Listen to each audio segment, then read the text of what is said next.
Dzień dobry Państwu. Dzisiaj kilka minut spaceru. Ogród sfilmowałam na początku czerwca. Pokażę Państwu kilka zakątków, między innymi moje róże pnące.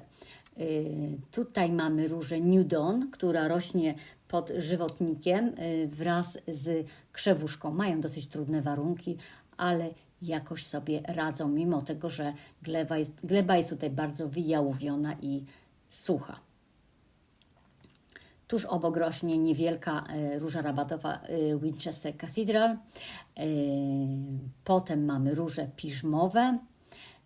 Kolejna Winchester Cathedral, nieco ubrudzona odchodami szpaków, które mają na drzewie powyżej budkę. Moje róże piżmowe kwitnące w tym momencie to róża Mozart i Robin Hood. Do kwitnienia szykuje się jeszcze Dinky. W tle rozpięta poziomo jest Climbing Iceberg, którą będę usuwała ze względu na jej wysoką podatność na choroby. Również obok Climbing Iceberg mam różę Souvenir du Dr. Jamin. Mam dwa duże okazy tej odmiany. A tutaj już róża Cordesa z 1984 roku. Przepiękna róża, którą każdemu polecam. Ja ją zobaczyłam kiedyś na kanale ogrodniczym na YouTube, a niestety pani, która prowadziła ten kanał, już nie żyje i kanał nie jest kontynuowany. Pani ta poradziła mi różę Angela lub Angela. Myślę, że to jest raczej Angela, bo to jest niemiecka róża. Ja jestem tą różą nieustannie zachwycona. Prowadzę ją jako różę pnącą, chociaż jest to róża parkowa lub też może być wręcz prowadzona jako róża okrywowa. Ma urocze kwiaty i nie tylko podoba mi się ich kształt, ale również zachwyca mnie delikatny zapach. Różowa rabatowa to Ausmery Davida Austina, a tu już kolejny Souvenir du Dr. Jamin i kolejny Rambler Bobby James. O Ramblerach będzie osobny film.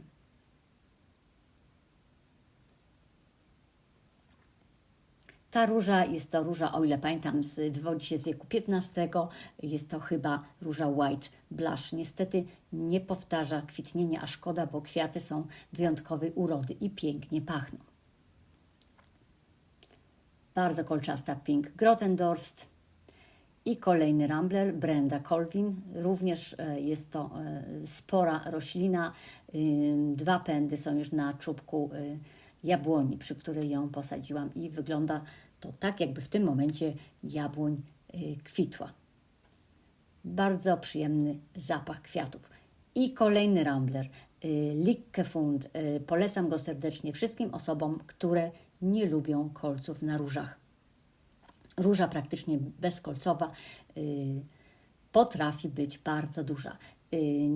Niedaleko niej posadziłam różę, nie potrafię jej zidentyfikować. Sama zrobiłam sadzonkę z pędu półzdrewniałego, pobranego na którymś z ogródków działkowych. Prawdopodobnie jest to Rosarium Utersen, ale być może się mylę. Bardzo ładna, zdrowa róża. A oto już róża kupiona za 5 zł w ostatnim dniu wyprzedaży w Castorami kilka lat temu. To była taka nie boraczka, ale postanowiłam ją kupić i wspaniale się rozrosła. Kwitnie właściwie całe lato. Piękna, zdrowa róża. Jest to róża okrywowa firmy Meylan. Kolejna róża pnąca, również zrobiłam własną sadzonkę, dostałam ją w bukiecie od uczennicy. Na budynku, starym budynku, który teraz widzimy, rozpinam różę Moonlight. Ma ciekawą barwę, takie połączenie różu i żółci.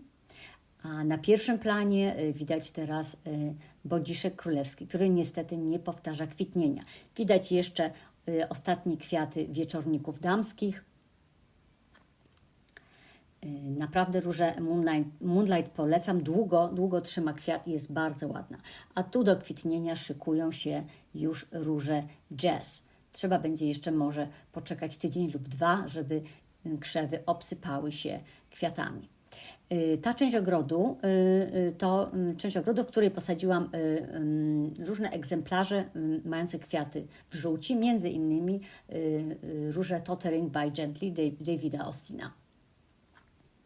A oto moja hortensja pnąca, również na tej starej szopie. Niestety budynek najprawdopodobniej będzie rozebrany i ja tę kompozycję z róż i hortensji najprawdopodobniej niebawem utracę.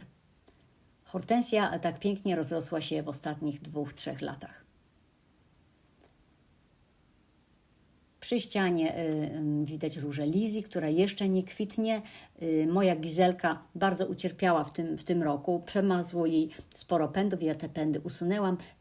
Dopiero zaczyna kwitnąć. I jeszcze róża Pink Cloud, wspaniała róża, ponoć bardzo popularna we Francji. Bardzo serdecznie tę różę Państwu polecam i zapraszam na kolejne spacery. W moim niewielkim ogródku jest sporo do oglądania. Pozdrawiam serdecznie.